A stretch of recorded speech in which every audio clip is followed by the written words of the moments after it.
तो गाइस आज से मैं एक नई सीरीज शुरू करने जा रहा हूं जिसमें हम बात करेंगे अपने इंडियन सुपर हीरो नागराज के बारे में। नागराज की इस सीरीज का हर पार्ट आपको हर सैटरडे संडे तक देखने को मिल जाएगा। तो चलिए बिना टाइम वेस्ट किए शुरू करते हैं अपने इंडियन सुपर हीरो नागराज की स्टोरी। कहानी शुरू होती है दुनिया भर के बड़े बड़े टेररिस्ट और टेररिस्ट ऑर्गेनाइजेशन के बड़े बड़े लीडर एक जगह इकट्ठा होते हैं, जिन्हें प्रोफेसर नागमणि ने इन्वाइट किया था, क्योंकि नागमणि ने इन सबको ये इन्फॉर्मेशन दी थी कि वो एक बहुत बड़ा हथियार बनाने में कामयाब हो गया है और इसी हथियार को देखने के लिए ये सभी यहाँ आए हैं। उस हथियार का नाम होता है नागराज। फिर सभी टेररिस्ट उस हथियार के बारे में बात करने लगते हैं कि नागराज अगर हमारे काम का हुआ तो हम मिडिल ईस्ट को हिलाकर रख देंगे। सभी टेररिस्ट उस वेपन को देखने के लिए बहुत ज्यादा एक्साइटेड थे। तभी वह अनाउंसमेंट होती है कि सभी लोगों को सेंट्रल हॉल में बुलाया जाता है, जहाँ हमें देखने को मिलता है नागमणि। नागमणि इन सबसे कहता है, दोस्तों नागराज को बनाने में मैंने अपनी जिंदगी के 20 साल लगाए हैं। एक छोटा नवजात बच्चा जिस पर मैंने एक्सपेरिमेंट करना शुरू कर दिया था और आज उसी की ही 21वीं वर्षगांठ है। बाकी इस हथियार में जो भी और कमियां हैं वो आने वाले कुछ सालों में खत्म हो जाएगी। उन लोगों में से एक नागमणि से पूछता है कि क्या वो एक कंप्यूटर है, हम उसे देखना चाहते हैं। जब तक हम उसे देख नहीं लेते हम यकीन कैसे करें। नागमणि कहता है, उसी के लिए आप सबको यहाँ बुलाया गया है। बाकी इस हथियार का इस्तेमाल आपको कैसे करना है आप देखकर खुद समझ जाएंगे। इसी दौरान नागराज अचानक से सबके सामने आ जाता है। नागराज को देखकर वहाँ पर बैठा एक टेररिस्ट कहता है कि एक इंसान जो कि कंप्यूटर से भी ज्यादा तेज है,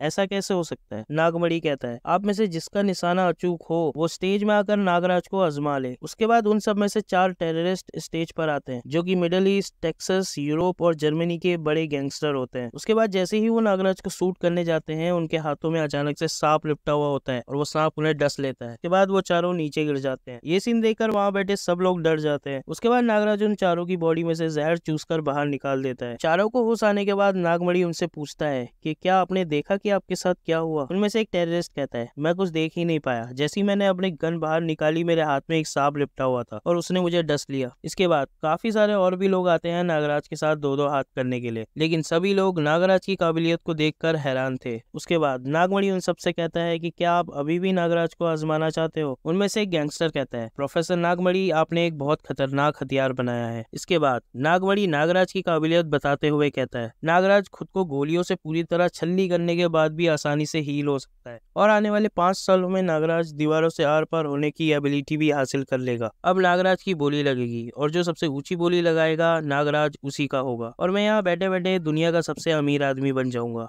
उसके बाद नागराज की बोली लगती है। यहाँ पर बैठे सभी लोगों में से बुलडॉग नाम का एक गैंगस्टर $1 लाख की सबसे ऊंची बोली लगाता है और नागराज को अपने नाम कर लेता है। इसके बाद ये पार्टी खत्म होती है और नागराज को अपना पहला मिशन मिलता है, जहाँ नागराज को एक कबीले से एक मूर्ति चुरानी थी। इसके ऊपर नागराज कहता है कि एक मूर्ति, ये तो कोई भी चुरा सकता है। फिर बुलडॉग उससे कहता है कि ये इतना आसान नहीं है, गांव वाले उस मूर्ति की रक्षा के लिए अपनी जान भी दे देंगे। इस मूर्ति की वजह से मेरे काफी सारे आदमी पहले भी मारे जा चुके हैं और वैसे उस मूर्ति की सुरक्षा वहाँ पे रह रहे सांप भी करते हैं। वैसे तो वो कुछ नहीं करते, लेकिन अगर वहाँ कोई बुरी नीयत से जाता है तो वो उसे काट लेते हैं। इसी के साथ वहाँ पर एक सन्यासी भी रहता है जो उस मंदिर की सुरक्षा करता है। कबीले के लोग कहते हैं कि उसकी उम्र लगभग 200 साल है। वो एक चमत्कारी सन्यासी है और वहाँ के कबीले वाले उसे बहुत मानते हैं। नागराज कहता है, चिंता मत करो, मैं उसका खेल भी खत्म कर दूंगा। उसके बाद नागराज उस मूर्ति को चुराने उस मंदिर में चला जाता है। मंदिर में एंटर करते ही नागराज को अपने सामने एक दरवाजा दिखता है, जिसे नागराज अपने एक नाग की मदद से खोल देता है। उसके बाद जैसे ही दरवाजा खुलता है मंदिर के अंदर रह रहे सारे सांप नागराज के ऊपर निपट जाते हैं। उस वक्त नागराज अपनी शक्ति का इस्तेमाल करके वहाँ पे काफी सारे सांपों को मार देता है। उसके बाद वो धीरे धीरे मूर्ति की तरफ बढ़ने लगता है और अचानक से उसके सामने एक और सांप आ जाता है, जो कि नागराज को बहुत अच्छी टक्कर दे रहा था, लेकिन आखिर में वो भी मारा जाता है।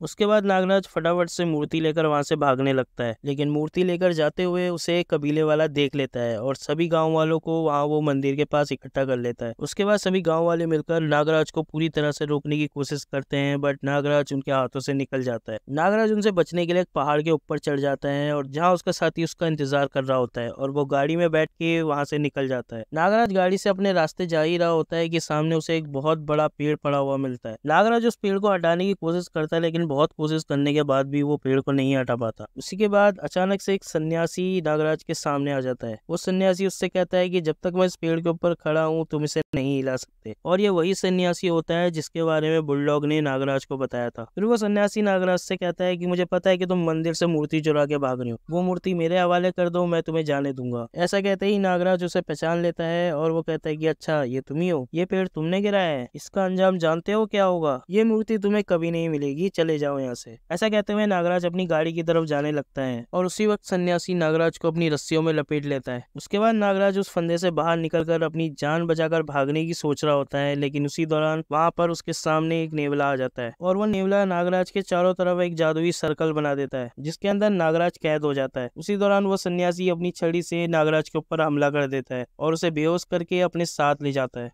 नागराज के होश में आने के बाद सन्यासी उसे बताता है कि वो किस तरह से नागमणि के वश में था। नागमणि ने तुम्हें अपने फायदे के लिए इस्तेमाल किया। फिर सन्यासी नागराज का सिर छू के उसका पास देखता है और उसे बताता है कि नागमणि यहाँ कई साल पहले भी आया था इच्छाधारी नाग की तलाश में, और जब वो नाग की तलाश में इस मंदिर के अंदर गया तो उसे वहाँ एक रोता हुआ बच्चा मिला। जैसे ही नागमणि ने उस बच्चे को अपनी गोद में उठाया, उसके सामने एक इच्छाधारी नाग आ गया था, जिसे देखकर नागमणि बहुत डर जाता है। इच्छाधारी नाग उससे कहता है कि डरो मत, मेरी बात ध्यान से सुनो। एक लड़की मेरी पूजा ऋण थी, उसके साथ बहुत अत्याचार हुआ, वो मरने से पहले ये बच्चा मेरे पास छोड़ गई। अभी मुझे कोई ऐसा चाहिए जो इस बच्चे का ख्याल रख सके ताकि बड़े होकर ये अपनी माँ पर हुए अत्याचार का बदला ले सके। तब नागमणि उस बच्चे को रखने के लिए तैयार हो जाता है। तब इच्छाधारी नाग उससे कहता है कि ठीक है, अब मेरी बात ध्यान से सुनो। तुम आज से ठीक 20 साल बाद यहाँ वापस आना और मेरे शरीर का भस्म इस बच्चे को खिला देना। फिर एक दिन इस बच्चे के अंदर मेरी जैसी योग्यता आ जाएगी, लेकिन याद रहे उस भस्म को खिलाने से पहले इस बच्चे को 1000 सांपों से कटवाना पड़ेगा। शुरुआत तुम कम जहरीले वाले सांपों से करना। उसके बाद नागमणि उस बच्चे को अपने साथ ले जाता है और उसके ऊपर काफी सारे एक्सपेरिमेंट्स करने लगता है। नागमणि नागराज को काफी सांपों से कटवा चुका था और अब वो समय आ गया था जब नागराज को वो इच्छाधारी नाग की भस्म खिलाई जाए। जैसे ही वो भस्म नागराज को खिलाई गई, नागराज की बॉडी पूरी सांप की तरह ट्रांसफॉर्म होने लगी। भस्म खाने के बाद नागराज एकदम सांप की तरह दिखने लगा था, लेकिन उसके बाद नागमणि उस चीज में अपना फायदा देखने लगता है। नागमणि नागराज के सिर में एक ऐसा कैप्सूल डालता है जिसके बाद नागराज की अपनी कोई सोच नहीं होती। नागमणि उससे जो करने को कहता है नागराज वो काम कर देता है। नागमणि को अब बस उस दिन का इंतजार था